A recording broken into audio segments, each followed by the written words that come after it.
week 47. It's day 6. And we're going to continue in our reading of 1 Corinthians with chapters 5 through 8 today. We mentioned yesterday that the church is going through some pretty rough times and is terribly divided among different things and ideas of how they should live and how they should worship.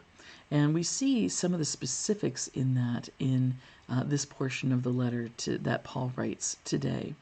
Some of the divisions are caused by things like the members actually taking one another to court.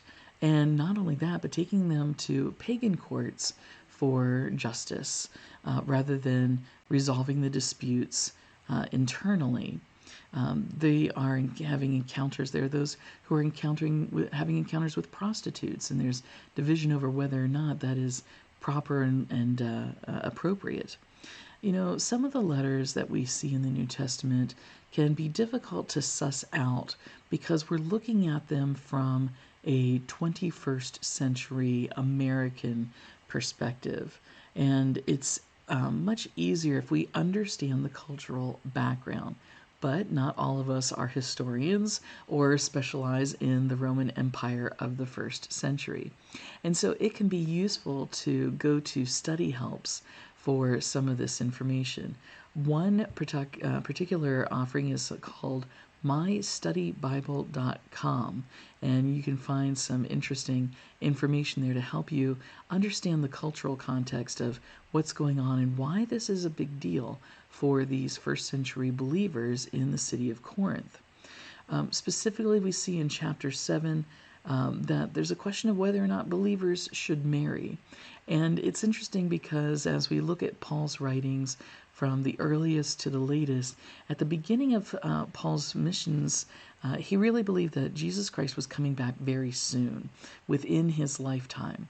And as he grew older, he realized that it might be a while before Jesus comes back.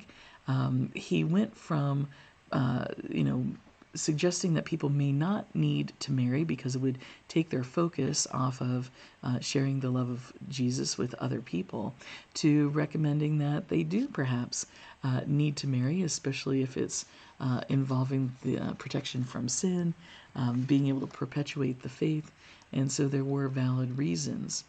Additionally, in chapter 8, the question of idolatry is a big one. You know, for people who grew up in a pagan environment where offerings were made to these pagan idols, what you may not be aware of is that the meat that was offered, the animals that were offered, that meat then was sold in the marketplace, and it could be made available at a discount over other meats.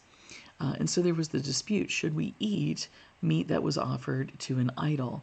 Now, the answer sort of comes down to this.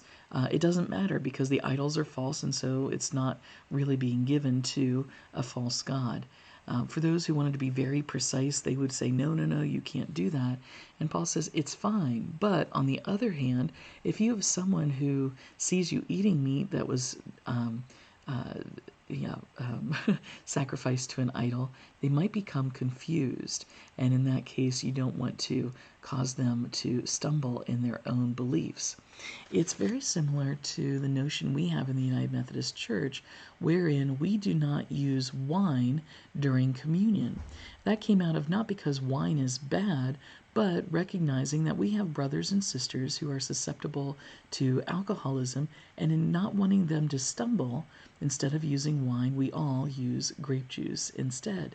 There's reasons behind the things that we do and the traditions that we have. And sometimes it's valuable to question, why is this a tradition? And you may find that the reasoning still holds truth, and in other cases it's just leftovers from a time long ago. If you knew that there might be someone in the congregation who was susceptible to alcoholism and the dangers of drink, would you be more agreeable to the idea that we should use grape juice? On the other hand, if somebody else did indeed decide to use wine for communion, would you put them down? Something to consider about how we live and how we judge others as they live out their faith as well.